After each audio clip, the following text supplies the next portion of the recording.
అందరికీ నమస్కారం. అర్ధాంగి పార్ట్ 27. విద్య తప్పు లేదని కోర్టు విడుదల చేస్తుంది. కానీ కార్తిక్కి ఒక అనుమానం మొదలైంది. అసలు ఆ మాస్టర్ సాగర్ని ఎందుకు చంపాలనుకున్నాడు? ఆ మాస్టర్ సాగర్ని చంపితే తనకొచ్చే లాభం ఏమిటి? తన చేత ఎవరైనా ఈ పని చేయించారా అన్న సందేహం కలగటంతో పోలీస్ కమిషనర్ని ఇంటికి పిలిచి తన సందేహాన్ని చెబుతాడు. సాగర్ని చంపాలనుకున్నది ఎవరో కనిపెడితే తనకు మంచి భవిష్యత్తు ఉంటుంది అన్న ఆఫర్ కూడా ఇస్తాడు కార్తిక్. తప్పకుండా ఎలాగైనా కనిపెడతాను అని చెప్పి పోలీస్ కమిషనర్ వెళ్ళిపోతాడు. పోలీసులు ఎలాగైనా తనని కనిపెడతారేమో అన్న కంగారులో ఉంటుంది సింధూర. అప్పుడే సింధూర ఫోన్ రింగ్ అవటంతో ఫోన్ వైపు చూస్తుంది. డిస్ప్లే మీద భరత్ మాస్టర్ అన్న పేరు కనపడటంతో సింధూరాకి చెమటలు పడతాయి. మాస్టర్ చనిపోయాడు. ఎవరు ఫోన్ చేస్తున్నారు అన్న సందేహం కలిగి వెంటనే తనకి ఒక విషయం గుర్తుకు వస్తుంది. సింధూర మాస్టర్ డెడ్ బాడీ దగ్గరికి వెళ్ళినప్పుడు సైలెంట్గా తన జోబిలో చెయ్యి పెట్టి తన ఫోన్ తీసుకుని సింధూర తన హ్యాండ్ బ్యాగ్లో పెట్టుకుంటుంది. అది గుర్తుకు వచ్చిన సింధూర కబోర్డ్ ఓపెన్ చేసి తన హ్యాండ్ బ్యాగ్ చెక్ చేసుకుంటుంది. హ్యాండ్ బ్యాగ్లో ఫోన్ లేదు. సింధూరాకి అర్థమైంది, నా గురించి ఎవరికో తెలిసిపోయింది అని కంగారు పడుతుంటే, మీరేమీ కంగారు పడవలసిన అవసరం లేదు, ఆ విషయం తెలిసింది నాకే అంటూ గదిలోకి వస్తాడు రాకేష్. రాకేష్ని చూసిన సింధూర కోపంగా నీకేం తెలుసు అని అరుస్తుంది. మీ మైండు నా మైండు ఒకేలా పనిచేస్తుంది. ఇద్దరికీ కావాల్సింది ఆస్తి. మీరు నాతో కలిస్తే ఇద్దరం కలిసి ఈ ఆస్తి మొత్తాన్ని కొట్టేసి 50-50 పంచుకుందామంటాడు రాకేష్. ఏం మాట్లాడుతున్నావు? బుద్ధుందా నీకసలు? నువ్వు నేను కలవటమేంటి అని కోప్పడుతుంది సింధూర. అంత కోపం ఎందుకులేండి మేడం, విద్య మాస్టర్ని హత్య చేసిందన్న రోజే నాకు సందేహం కలిగింది. ఎన్నోసార్లు ఎన్నో విధాలుగా నేను విద్యను ఇబ్బంది పెట్టాను. ఇప్పటి వరకు ఎప్పుడూ నన్ను ప్రాధేయపడిందే కానీ కనీసం నన్ను కొట్టడానికి చెయ్యి కూడా ఎత్తలేదు విద్య. అలాంటిది ఒక మనిషి ప్రాణాలు తీస్తుందంటే నేనెలా నమ్మగలను? అందుకే నాకు మీ మీద అనుమానం కలిగింది. ఆ రోజు నుండి మిమ్మల్ని అబ్జర్వ్ చేస్తున్నాను. కోర్టులో మాస్టర్ సాగర్ని చంపబోతున్న వీడియో చూశాక నాకు పూర్తిగా అర్థమైంది, మాస్టర్ వెనుక ఉన్నది మీరేనని. అందుకే కోర్టు నుండి నేను వచ్చేసి మీ గది మొత్తం వెతికాను. మీ హ్యాండ్ బ్యాగ్లో ఈ ఫోన్ కనపడింది అని తన చేతిలో ఉన్న ఫోన్ చూయిస్తాడు. ఈ ఫోన్ కాల్ డేటా చూస్తేనే అర్థమవుతుంది ఎన్నిసార్లు మీరు మాస్టర్కి ఫోన్ చేశారో అని అంటాడు రాకేష్. మనసులో సిద్ధు రాకీ కంగారుగా ఉన్నా పైకి మాత్రం దానివల్ల నువ్వేమీ నిరూపించలేవు. నేను నా కొడుకు భరత్తో మాట్లాడాలనుకుని అన్నిసార్లు ఆ మాస్టర్కి ఫోన్ చేశాను అంటుంది అని బొకాయిస్తుంది సింధూర. మీరు తప్పించుకోవచ్చు, కానీ మీ మీద అనుమానం మొదలవుతుంది మీ భర్త కార్తిక్కి. ఇప్పటి వరకు నువ్వు విద్యను ఇష్టపడట్లేదు అన్నది మాత్రమే కార్తిక్కి తెలుసు. సాగర్ని చంపాలని, ఆస్తి మొత్తం తీసుకోవాలనుకుంటున్నావని ఒక చిన్న సందేహం కలిగిన చాలు. కార్తిక్ ఏం చేస్తాడో కూడా ప్రత్యేకంగా నేను చెప్పవలసిన అవసరం లేదు అంటాడు. కాబట్టి మీరు నాతో చేతులు కలపండి, ఎలాగైనా ఆస్తిని దక్కించుకుందాం అని చెయ్యి చాపుతాడు. రాకేష్ ఒక్కసారి సింధూర చెయ్యి వైపు, రాకేష్ వైపు చూసి అక్కడి నుండి హాల్లోకి వెళ్ళిపోతుంది. ఎక్కడికి వెళ్తావు సింధూరా? నీ గుట్టు నాకు తెలిసింది. చిన్నగా నిన్ను నా దారిలోకి ఎలా తెచ్చుకోవాలో నాకు బాగా తెలుసు అని నవ్వుకుంటాడు రాకేష్. అందరూ సరదాగా ఎవరి పనుల్లో వాళ్ళు ఉంటే అప్పుడే శైలు విపరీతంగా ఆహారం తింటూ ఉంటుంది. ఆ అన్నం మరగక శైలుకు వాంతులవుతాయి. శైలుకు వాంతులవ్వటం అందరూ చూస్తారు. ఇక అదే ఛాన్స్ అనుకున్న హేమ, చూశారా, శైలుకి చిన్నుకి పెళ్లి చేద్దామంటే మీరు సరే అన్నారు, కానీ తర్వాత ఎవరూ పట్టించుకునేదే లేదు. ఇప్పుడు శైలు కడుపుతో ఉంది అని చెప్పి పెద్దగా ఏడుస్తుంది. హేమ శైలు కడుపు ఉందంట, శైలు వాంతులు చేసుకోవటంతో అందరూ నిజమే అన్నట్లు మొహాలు పెడతారు. హేమ ఏడుస్తుంటే, హేమగారు మీరు ఏడవకండి, పంతులు గారిని రేపు పిలిపించి మంచి ముహూర్తం చూడమంటాను అంటాడు కార్తిక్. సరే అంటుంది హేమ. ఈ మాటలు విన్న శైలు సిగ్గుపడుతూ తన గదిలోకి వెళ్ళిపోతుంది. హేమ శైలు వాళ్ళు నాన్నకు ఫోన్ చేసి వెంటనే బయలుదేరి ఢిల్లీ రమ్మని చెప్తుంది.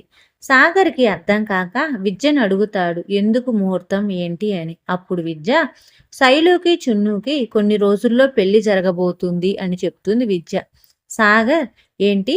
చిన్నుకి, శైలుకి పెళ్ళా అని చిన్ను దగ్గరికి వెళ్ళి హాయ్ చిన్ను, నీ పెళ్ళంట కదా అని అడుగుతాడు. చిన్ను మాత్రం బాధగా కనపడతాడు. ఏంటి చిన్ను బాధపడుతున్నావు? పెళ్లి ఇష్టం లేదా అని అడుగుతాడు సాగర్. లేదు అన్నట్లు తల ఊపుతాడు చిన్ను. ఎందుకిష్టం లేదు చూడు. నేను విద్యను పెళ్లి చేసుకున్నాను. ఎంత బాగా చూసుకుంటుందో అంటాడు అమాయకంగా సాగర్. నీకర్థం కాదులే సాగర్ అన్నయ్య నా బాధేంటో. ప్లీజ్ ఇక్కడి నుంచి వెళ్ళిపో అని బాధగా చెప్తాడు చిన్ను. సాగర్‌కి అర్థమవుతుంది చిన్ను చాలా బాధపడుతున్నాడని. విద్య దగ్గరికి వెళ్ళి విద్య చిన్ను అంటే నీకిష్టమేనా అని అడుగుతాడు. అదేంటండి? అదేం ప్రశ్న? చిన్ను నా తమ్ముడు లాంటివాడు అంటుంది విద్య. అదే మీ తమ్ముడు లాంటివాడే. కానీ చిన్ను బాధపడుతుంటే నువ్వేమీ పట్టించుకోవట్లేదు అంటాడు సాగర్.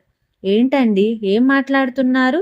చిన్ను బాధపడుతున్నాడా? ఎందుకు? అని అడుగుతుంది విద్య. ఏమో పెళ్లి ఇష్టం లేదేమో, లేదంటే ఇంకేదైనా కారణమో తెలీదు. కానీ చిన్ను మాత్రం చాలా బాధపడుతున్నాడని నాకర్థమైంది. నీకర్థం కాలేదా? అని చెప్తాడు సాగర్. వెంటనే విద్య చిన్ను గది దగ్గరికి వెళ్తుంది. చిన్ను ఏమైంది? పెళ్ళంటే భయమా? లేక శైలుని చేసుకోవాలంటే ఇబ్బందా? అని అడుగుతుంది విద్య. ఏమో వదినా, అసలు ఆ రోజు ఏం జరిగిందో నాకు గుర్తులేదు. నాకిదంతా చాలా గందరగోళంగా ఉంది వదినా అని బాధపడతాడు చిన్ను. చిన్ను నువ్వు కంగారు పడవలసిన అవసరం లేదు. శైలన్ లాంటి మంచి భార్య నీకు దొరకటం చాలా కష్టం. ఎందుకంటే ఈ ప్రపంచంలో అందరూ స్వార్థంగా ఆలోచిస్తూ ఉంటారు. కానీ శైలుకి తినడం తప్ప మరొకటి తెలీదు. చాలా అమాయకురాలు. శైలుని చేసుకుంటే నువ్వు చాలా సంతోషంగా ఉంటావు చిన్ను అని సలహా ఇస్తుంది విద్య. అయినా నువ్వెప్పుడూ నాతోనే ఉంటావు. నీకెందుకు చెప్పు ఆలోచన? ఏదైనా ఉంటే నేనుంటాను కదా చూసుకుంటాను అని విద్య భరోసా ఇవ్వటంతో చిన్ను సంతోషంగా సరే వదినా అంటాడు. తర్వాత రోజు పంతులు గారు 5 రోజుల్లో మంచి ముహూర్తం ఉంది అని పెళ్లి సమయం నిర్ణయిస్తాడు. శైలు అమ్మ, నాన్న విద్య దగ్గరికి వెళ్ళి మా దగ్గర ఉన్న డబ్బులు మొత్తం మీ పెళ్ళికే ఖర్చు పెట్టేశాము. ఇప్పుడు నా కూతురు పెళ్లి బట్టలు కొనడానికి కూడా డబ్బులు లేవు. తనని అందంగా రెడీ చేయాలి. ఇవన్నీ ఎలా కుదురుతాయి? 5 రోజుల్లో ఎలా చేయగలం అని బాధపడుతున్నట్లు నటిస్తారు ఇద్దరు. వాళ్ళిద్దరికీ విద్య ఏం సమాధానం చెప్పాలో అర్థం కాక సతమత పడిపోతుంది. ఎందుకంటే విద్య దగ్గర కూడా డబ్బులు లేవు. ఇప్పుడు ఎవరిని అడగాలి? ఏం చేయాలి అని సంకోచిస్తున్న సమయంలో వీళ్ళందరూ మాట్లాడుకుంటున్న మాటలు అప్పుడే గదిలోకి రాబోతున్న కార్తీక్ వింటాడు. సరే పెద్దమ్మ, నేను ఏదో ఒకటి ఆలోచిస్తాను అని చెప్పి వాళ్ళని పంపించేస్తుంది. ఆ తర్వాత గదిలో కూర్చుని ఏం చేయాలి, శైలు వాళ్ళకి డబ్బులు ఎలా ఇవ్వాలి అనే ఆలోచనలో పడుతుంది విద్య. అప్పుడే కార్తీక్ విద్య గదిలోకి వచ్చి అమ్మా విద్య, 5 లక్షల రూపాయల డబ్బులు నీ ఉంచుకో. నీకు ఏదైనా అవసరం వస్తే ఖర్చు పెట్టుకోమ్మా అని కార్తీక్ విద్య చేతికి డబ్బులు ఇస్తాడు. చాలా థ్యాంక్స్ అన్నయ్య. మీరు ప్రతిసారి నాకు సహాయం చేస్తూ ఉంటారు అని అంటుంది విద్య. నేనేమీ సహాయం చేయలేదమ్మా. ఇది నీ డబ్బు, నీకే ఇస్తున్నాను. నేను కేవలం మధ్యవర్తిని అంతే అని చెప్పి అక్కడి నుండి వెళ్ళిపోతాడు. విద్య హేమకి 5 లక్షల డబ్బులు ఇచ్చి కావలసినవి కొనుక్కొని రమ్మంటుంది. డబ్బులన్నీ పెట్టి మొత్తం చాలా బట్టలు కొనుక్కు వస్తుంది హేమ. అవన్నీ విద్య చూస్తూ ఉండగా డబ్బులన్నీ బట్టలు కొనడానికే ఖర్చయిపోయాయి. నగలు కొనడానికి డబ్బులు లేవు. ఇప్పుడు పెళ్లి కూతురు మెడలో బంగారం ఎలా? అయ్యో నా మతిమండ! అసలు నేను దాని గురించి ఎందుకు ఆలోచించలేదు అని మళ్ళీ ఏడవటం ప్రారంభించింది హేమ. ఇక విద్యకి ఏం చేయాలో అర్థం కాక తన గదిలోకి వెళ్ళి తనకు పెళ్లికి చేయించిన నగలు మొత్తం తీసుకుని హేమ చేతికి ఇస్తుంది. ఇదిగో పెద్దమ్మ, పెళ్లి రోజు నా నగలు వేద్దాము. తర్వాత నా నగలు నేను తీసుకుంటాను అని తన నగలను హేమ చేతికి ఇస్తుంది. హేమ మాత్రం మనసులో ఆ నగలు బయట పెట్టాలనే కదా డబ్బులన్నీ పెట్టి బట్టలు కొన్నది. హేమ చేతుల్లోకి ఒకసారి ఏదైనా వచ్చిందంటే అది తిరిగి వెళ్ళటం చాలా కష్టం. ఇక ఈ నగలన్నీ నాకే సొంతం అని చిన్నగా నవ్వుకొని నీలాంటి కూతురు నాకు ఉండటం చాలా అదృష్టమమ్మా అని చెప్పి విద్యను పొగిడి బంగారం మొత్తం తీసుకుని బీరువాలో పెట్టుకుంటుంది హేమ. తర్వాత రోజు పెళ్ళికొడుకు పెళ్లి కూతుర్ని నలుగుబూసే ఫంక్షన్ జరుగుతుంటుంది. శైలు ఆనందంగా అటూ ఇటూ తిరుగుతూ కనపడిన ఆహారాన్ని తింటూ ఉంటుంది. ఎవరికైనా శైలుని చూస్తే కడుపుతో లేదు అన్న సందేహం కలుగుతుందేమో అన్న భయంతో చింతకాయలను చేతికిచ్చి అప్పుడప్పుడు చప్పరిస్తూ ఉండమని చెప్తుంది. నువ్విలా చెయ్యకపోతే నీ పెళ్ళి ఆగిపోతుంది అని బెదిరిస్తుంది హేమ. సరే అని పసుపు రాసే ఫంక్షన్లో శైలు చింతకాయలు తింటూ ఉంటుంది. అందరూ చూసి నిజంగానే కడుపుతో ఉంది అనుకుంటారు. సాగర్ వచ్చి చింతకాయను తీసుకొని కొంచెం నోట్లో పెట్టుకుని ఇంత పుల్లగా ఉంటే ఎలా తినగలుగుతున్నావు అని శైలు అడుగుతాడు సాగర్. ఏమో అమ్మ తినమనింది అని టక్కున చెప్పేస్తుంది శైలు. ఇది బయట పడిపోతుంది అన్న కంగారులో హేమ వచ్చి మీ తమ్ముడు చిన్ను చేసిన పనికి శైలు చింతకాయలు తినవలసి వస్తుంది అని నవ్వుతూ చెప్తుంది. అక్కడ ఉన్న అందరూ అవునవును, పెళ్ళయ్యాక భర్త చేయాల్సిన మొదటి పని భార్య చేత చింతకాయలు తినిపించడమేగా అని ఒకరు అనటంతో అక్కడ ఉన్న వాళ్ళందరూ పెద్దగా నవ్వుతారు. ఏంటి, పెళ్ళైన తర్వాత భార్య చేత చింతకాయలు భర్త తినిపించాలా? అయితే నేను తినిపించలేదు కదా అని పెద్దగా విద్య అని పిలుస్తాడు. విద్య సాగర్ వైపు చూస్తుంది. అందరూ కూడా ఎందుకలా పెద్దగా పిలిచాడు అని సాగర్ వైపు చూస్తారు. చిన్ను శైలుకు చింతకాయలు తినిపించాడు. నేను కూడా నీకు తప్పకుండా చింతకాయలు తినిపిస్తాను అని అందరిలో పెద్దగా మాట్లాడతాడు. విద్యకి కొంచెం సిగ్గుగా అనిపించి అక్కడి నుంచి వెళ్ళిపోతుంది. ఇది చూసిన సింధూరాకి ఒళ్ళు మండిపోతుంది. ఆ రోజు సాయంత్రం రేపు ఉదయం పెళ్లికూతురు పెళ్లికొడుకు ఒకే ఇంట్లో ఉండకూడదు. పెళ్లికూతురు వైపు ఉండాలి అనుకునే వాళ్ళు గెస్ట్ హౌస్కి వెళ్ళి రేపు ఉదయం పెళ్లి కూతుర్ని తీసుకుని రండి. పెళ్లి కొడుకు తరపున ఇక్కడ ఉండి పెళ్లి పనులు చూస్తాము అంటాడు కార్తీక్. కానీ శైలు వెనకాల వెళ్ళడానికి వాళ్ళ అమ్మా నాన్న తప్పించి ఎవరూ కనపడలేదు. శైలు కొంచెం బాధగా మొహం పెట్టేసరికి మా అక్క పెళ్లికి నేను లేకపోతే ఎలాగూ, నేను మా అక్కతో పాటు గెస్ట్ హౌస్ దగ్గరికి వెళ్తాను అంటుంది విద్య. వద్దు విద్య, నువ్వు వెళ్ళటం నాకిష్టం లేదు. నువ్వు నాతో పాటు ఇక్కడే ఉండు అంటాడు సాగర్. అది కాదండి, ఇంట్లో అందరూ చిన్ను వైపే ఉన్నారు. పాపం శైలు ఒక్కటే కదా. రాత్రి అక్కడ ఉండి రేపు ఉదయాన్నే శైలుని తీసుకొని వస్తాను. ఒక్క రాత్రే కదండి ప్లీజ్ అని అడుగుతుంది విద్య. సరే అని ఇష్టం లేకపోయినా ఒప్పుకుంటాడు సాగర్. రాత్రి ఎంతసేపు అయినా సాగర్కి నిద్ర పట్టదు. ఇక విద్యను చూడాలి అనిపించి గెస్ట్ హౌస్కి వెళ్తాడు సాగర్. గెస్ట్ హౌస్ తలుపులు లోపల నుండి గడియ పెట్టుకుని ఉంటాయి. ఎంత పిలిచినా ఎవరూ వచ్చి తలుపు తీయకపోవటంతో చిన్నగా గోడెక్కి కిటికీ గుండా లోపలికి వెళ్తాడు సాగర్. అక్కడ విద్యను చూసి చాలా ఆనందపడతాడు. విద్య కూడా సాగర్ని చూసి ఆశ్చర్యపోతుంది. నాకు నిద్ర పట్టలేదు విద్య, అందుకే వచ్చేశాను. రాత్రి ఇక్కడే ఉంటాను. రేపు తెల్లవారిన తర్వాత నేను వెళ్ళిపోతాను అంటాడు సాగర్. సరేనండి అని చెప్పి ఇద్దరు కబుర్లు చెప్పుకుంటూ ఉంటారు. ఇంట్లో సింధూర సాగర్ ఏం చేస్తున్నాడో చూడడానికి సాగర్ గదికి వెళ్తుంది. సాగర్ అక్కడ లేకపోవటంతో గెస్ట్ హౌస్కి వెళ్ళాడేమో అన్న సందేహం కలిగి సింధూర కూడా గెస్ట్ హౌస్ దగ్గరికి వస్తుంది. గెస్ట్ హౌస్కి వచ్చిన వెంటనే డూప్లికేట్ తాళాలతో తలుపులు తెరుచుకొని ఇల్లంతా పరిశీలనగా చూస్తూ ఉంటుంది సింధూర. సాగర్ విద్య మాటలు వినపడి కోపంగా వెళ్ళి ఒక్కసారిగా తలుపు తెరుస్తుంది. విద్యాసాగర్లు ఒకరి చేతిలో ఒకళ్ళు చేతులు పట్టుకొని చాలా ఆనందంగా మాట్లాడుకుంటూ ఉంటారు. అది చూసిన సింధూర తట్టుకోలేకపోయింది. సాగర్ అని పెద్దగా అరిచింది. సాగర్ని అలా పిలవటంతో వెనక్కి తిరిగి చూసి అక్క అంటూ సింధూర దగ్గరికి వచ్చి నిలబడతాడు. ఇక్కడికి రాకూడదు పద అని చెప్పి సాగర్ని తీసుకుని ఇంటికి వెళ్తుంది సింధూర. ఇంటికి వచ్చిన తర్వాత ఏంటి సాగర్, ఒక్క రాజు కూడా విద్యను వదిలిపెట్టి ఉండలేకపోయావా ఏంటి అని కోపంగా అడుగుతుంది. ఏమో అక్క, విద్య లేకపోతే నాకు అసలు ఏమీ తోచటం లేదు. ఎప్పుడూ విద్యతోనే మాట్లాడాలనిపిస్తుంది. విద్య నా పక్కన ఉంటే బాగుండనిపిస్తుంది. నిద్ర కూడా రాకపోవటంతో వెళ్ళానక్క అని సంజాయిషి ఇస్తాడు సాగర్. ఇక ఆ మాటలకి సింధూర ఆశ్చర్యపోతుంది. అంటే సాగర్‌కి అసలు విషయం తెలీదు. సాగర్ విద్యని గాఢంగా ప్రేమిస్తున్నాడు. ఇక ఈ ప్రేమ ఎంతకైనా తెగిస్తుంది, ఏదైనా జరగొచ్చు. ఏదో ఒకటి చెయ్యాలి అనే ఆలోచనలో పడుతుంది సింధూర. తర్వాత రోజు చిన్ను, శైలుల పెళ్లి తంతు కార్యక్రమం జరుగుతూ ఉంటుంది. సాగర్ విద్య దగ్గరికి వచ్చి, "ఆ రోజు వర్షం రావటంతో మనం సరిగ్గా పెళ్లి చేసుకోలేదు. ఇప్పుడు శైలు, చిన్నులు చేసేది మనం చేద్దాం" అని చెప్పి పూజ వాళ్ళు చేసే అక్షింతలు వేసేది, దండలు మార్చుకునేది, అన్నీ సాగర విద్యలు కూడా చేస్తూ ఉంటారు. వచ్చిన జనమంతా ఇది చూసి నవ్వుకుంటారు. కానీ సింధూరాకి మాత్రం అస్సలు నచ్చటం లేదు. పెళ్ళైపోతుంది. ఆ తర్వాత విద్యా, చిన్ను, శైలుల పెళ్ళైపోయిందా? ఇంతేనా పెళ్ళంటే అని అడుగుతాడు సాగర్. అంతే అండి. తాళి కట్టాడు, 7 అడుగులు నడిచాడు. పెళ్ళైపోయినట్టే కదా అని విద్య అనటంతో సాగర్ పెద్దగా నవ్వుతాడు.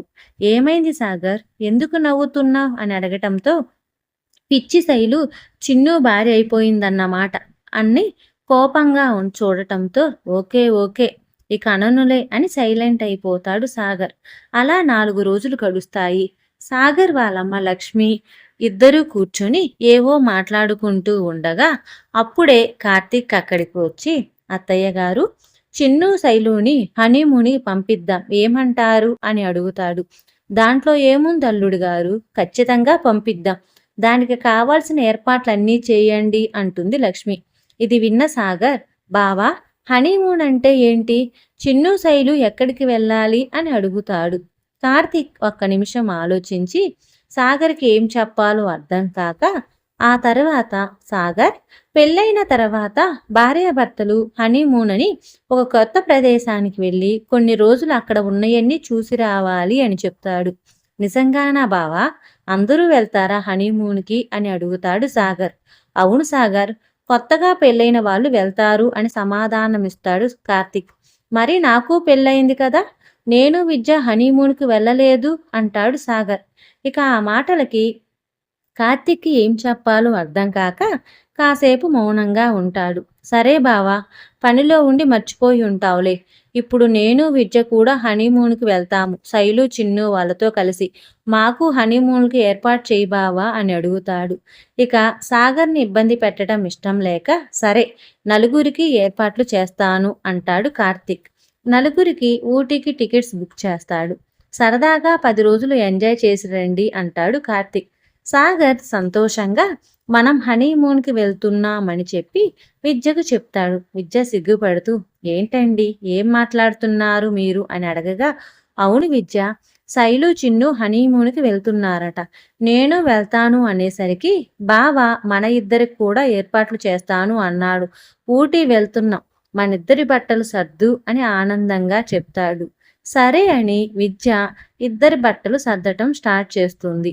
ఇదంతా చూస్తున్న సింధూర విద్య దగ్గరికి వచ్చి, "నీ దగ్గర చాలా నేర్చుకోవాలి" అంటుంది. "ఏంటి వదినా? నాకేం తెలుసు" అని అడుగుతుంది విద్య. "నాకు పెళ్ళై 12 సంవత్సరాలు. ఇప్పటి వరకు నేను చెప్పిన ఒక్కటి పని కూడా కార్తీక్ చెయ్యడు. నీకు పెళ్ళై కొన్ని నెలలు కూడా కాలేదు. అదిగాక నీ భర్త పిచ్చోడు. నువ్వేం చెప్పినా అది వింటూ నీ చుట్టూనే తిరుగుతున్నాడు. ఇప్పుడేం తెలియకపోయినా నిన్ను హనీమూన్‌కి తీసుకువెళ్తున్నాడు. సాగర్‌కి తెలియకపోయినా నీకు తెలుసు కదా హనీమూన్ అంటే ఏంటో. నువ్వు కూడా ఏదో ఒకటి చేస్తావనిపిస్తుంది. నువ్వేం చేసినా ప్రయోజనం ఉండదు. ఎందుకంటే నీకు పిల్లలు పుట్టినా పిచ్చోడు పుట్టే పిల్లలే పుడతారు. ఎందుకంటే ఒక పిచ్చోడికి పుట్టే పిల్లలు పిచ్చివాళ్లే అవుతారు కదా! మంచివాళ్ళు ఎలా పుడతారు? భర్త పిచ్చివాడైనా సహించొచ్చు గాని కడుపున పుట్టిన పిల్లలు పిచ్చివాళ్ళైతే ఆ నరకం మామూలుగా ఉండదు, గుర్తుపెట్టుకో అని చెప్పి తను ఆనందంగా ఉండటం ఇష్టం లేని సింధూర నోటికొచ్చిన మాటలు మాట్లాడి అక్కడి నుండి వెళ్ళిపోతుంది. విద్యకి చాలా బాధ కలిగి చాలాసేపు ఏడుస్తుంది. అంతలో సాగర్ వచ్చి ఏవేవో కబుర్లు చెప్పటంతో సాగర్ని చూసి ఆ బాధను మర్చిపోతుంది. కార్తీక్ చిన్నుని పిలిచి క్రెడిట్ కార్డ్ ఇస్తాడు. చిన్ను, సాగర్కి ఏమీ తెలియదు. విద్య కూడా నోరు తెరిచి ఏదీ అడగదు. వాళ్ళు మొదటిసారి ఇంటి నుండి బయటికి వెళ్తున్నారు. వాళ్ళకి మీకు ఏమి కావాలన్నా అన్నీ నువ్వే దగ్గరుండి చూసుకో. డబ్బుల గురించి అస్సలు ఆలోచించుకు. ఎంత డబ్బైనా ఖర్చు పెట్టు అని చెప్పి చిన్నుకి అన్ని విషయాలు చెప్తాడు కార్తీక్. మీరంతలా చెప్పాలా బావగారు? సాగర్ అన్నయ్యని, విద్య వదిన్ని చాలా బాగా చూసుకుంటాను. మీరేమీ కంగారు పడకండి అని భరోసా ఇస్తాడు చిన్ను. నలుగురు చాలా ఆనందంగా ఊటీ బయలుదేరుతారు. విద్యకి ఈ ఊటీ ప్రయాణం చాలా సంతోషంగా ఉంటుంది. కార్తీక్ అక్కడ 5 స్టార్ హోటల్లో రూమ్స్ బుక్ చేస్తాడు. అక్కడికి వెళ్ళిన తర్వాత ఆ హోటల్ని చూసిన విద్యా శైలులు చాలా ఆశ్చర్యపోతారు. వెళ్ళిన దగ్గర నుండి సాగర్ ఏమో ఆటలంటూ బయటకు తిరగటం, సాగర్ని కనిపెట్టుకొని విద్య తిరగాల్సి వస్తుంది. శైలు మాత్రం అక్కడున్న ఆహార పదార్థాలు చూసి 24 గంటలు తింటూనే ఉంటుంది. శైలుని చూసుకుంటూ చిన్ను ఉంటాడు. అక్కడ ఒక ప్రదేశంలో సినిమా షూటింగ్ జరుగుతుంది. కొంతమంది ఆ షూటింగ్ చూడ్డానికి జనాలు కూడా వెళ్తూ ఉంటారు. ఆ సినిమా హీరోయిన్ స్వర్ణ సరిగ్గా నటించకపోవటంతో డైరెక్టర్ అందరి జనాల ముందు కొంచెం అరుస్తాడు. మీరిలా అందరిలో నన్ను అవమానిస్తే నేను ఈ సినిమాలో నటించను అని స్వర్ణ కోపంగా సమాధానమిస్తుంది. అప్పుడు డైరెక్టర్, నువ్వంటే నాకిష్టం కాబట్టి సినిమా యూనిట్ మొత్తం నిన్ను బరాయిస్తుంది. లేదంటే నువ్వు చేసే పిచ్చి పనులకి ఎప్పుడో ఈ సినిమా నుండి నిన్ను బయటికి గెంటేసేవాళ్ళు. గుర్తుపెట్టుకో అని వార్నింగ్ ఇస్తాడు డైరెక్టర్. అలా అందరి ముందు డైరెక్టర్ మాట్లాడటంతో హీరోయిన్ స్వర్ణకి ఏదో పరువు పోయిన ఫీలింగ్ కలిగి వెంటనే షూటింగ్ నుండి బయలుదేరి హోటల్కి వస్తుంది. సాగర్ గదిలోకి వెళ్ళడానికి స్పీడ్గా నడుస్తూ లిఫ్ట్ దగ్గరికి వెళ్తాడు. విద్య నిదానంగా నడుస్తూ ఉంటుంది. హీరోయిన్ స్వర్ణ డైరెక్టర్ అన్న మాటలు గుర్తు తెచ్చుకుంటూ స్పీడ్గా నడుస్తూ ఎదురుగా ఉన్న విద్యను కూడా చూసుకోకుండా ఒక్కసారిగా గుద్దుకుంటుంది. సారీ అని చెప్పబోయి వెంటనే విద్యను చూసి చెప్పకుండా ఆగిపోతుంది. నువ్వు సాగర్ భార్య విద్యవేనా అని సందేహంగా అడుగుతుంది హీరోయిన్ స్వర్ణ. అవునండి, నేను మీకు తెలుసా అని విద్య అడగటంతో కొంచెం రెక్లెస్గా తెలుసులే అన్నట్లు సమాధానం ఇస్తుంది. అంతలో విద్య ఎంతసేపటికి రాకపోవటంతో సాగర్ తిరిగి వెనక్కి వచ్చి ఏంటి విద్య ఇంకా రాలేదు అంటాడు. సాగర్ని చూసిన హీరోయిన్ సాగర్ నేను గుర్తున్నానా అని అడుగుతుంది. కాసేపు ఆలోచించిన సాగర్ స్వర్ణ నువ్వు నా బెస్ట్ ఫ్రెండు కదా అంటాడు. వెంటనే స్వర్ణ సాగర్ని కౌగలించుకొని వావ్ సాగర్, నన్నింకా గుర్తు పెట్టుకున్నావు, నువ్వు చాలా తెలివి కలవాడివి అంటుంది. నీకు చదువురాని అమ్మాయినిచ్చి పెళ్లి చేశారని చాలా బాధపడ్డాను అని ఇంకా ఏదో చెప్పబోతుండగా అయ్యో స్వర్ణ, చదువు రాకపోతే విద్య చాలా మంచి అమ్మాయి, నన్ను చాలా బాగా చూసుకుంటుంది అంటాడు సాగర్. సర్లే మళ్ళీ కలుస్తాను అని చెప్పి అక్కడి నుండి వెళ్ళిపోతుంది స్వర్ణ. వెళ్తూ విద్య వైపు చూసి నేను సాగర్ కాలేజీలో కలిసి చదువుకున్నాము. సాగర్ అన్నీ మర్చిపోయాడు, కానీ నన్ను మర్చిపోలేదు అంటే మా ఇద్దరి మధ్య ఉన్న బాండింగ్ ఏంటో నీకు అర్థమయ్యే ఉంటుంది అని అర్థమయ్యి కాని మాటలు మాట్లాడి అక్కడి నుండి వెళ్ళిపోతుంది స్వర్ణ. విద్యకి స్వర్ణ మాటలతో ఏదో అనుమానం కలుగుతాయి. ఎవరండి ఈవిడ అని విద్య సాగర్ని అడగగా ఈ అమ్మాయి పేరు స్వర్ణ, నా ఫ్రెండు, సినిమా హీరోయిన్ అని గొప్పగా చెప్తాడు సాగర్. స్వర్ణ గదిలోకి వెళ్ళిన తర్వాత సాగర్ పిచ్చివాడయ్యాడని సాగర్ని వదిలేశాను, లేదంటే సాగర్ ప్లేని పెళ్లి చేసుకుని సంతోషంగా ఉండాల్సిన నేను ఇలా సినిమాలంటూ అందరి చేత మాటలు అనిపించుకోవాల్సిన పరిస్థితి వచ్చేది కాదు. చూడు, పిచ్చోడైనా ఆ సాగర్ని పెళ్లి చేసుకుని విద్య ఎంత బాగా ఎంజాయ్ చేస్తుందో ఈ 5 స్టార్ హోటల్లో అన్న ఆలోచనలు కలుగుతాయి స్వర్ణకి. నేనే తొందరపడి సాగర్ని వదిలేశానా, ఇప్పుడేం చేయాలి అని చాలా రకరకాలుగా ఆలోచిస్తూ ఉంటుంది స్వర్ణ. అసలు సంతోషంగా ఉండడానికి విద్యాసాగర్లు, చిన్ను శైలులు ఊటీకి వస్తారు. కానీ ఊటీలో ఎదురుపడినటువంటి హీరోయిన్ స్వర్ణ వల్ల విద్య జీవితం నాశనం కాబోతుందా, లేక ఇంకా ఏదైనా జరగబోతుందా తెలుసుకోవాలంటే అర్ధాంగి తరువాయి భాగం వినాల్సిందే. తరువాయి భాగం పార్ట్ 28.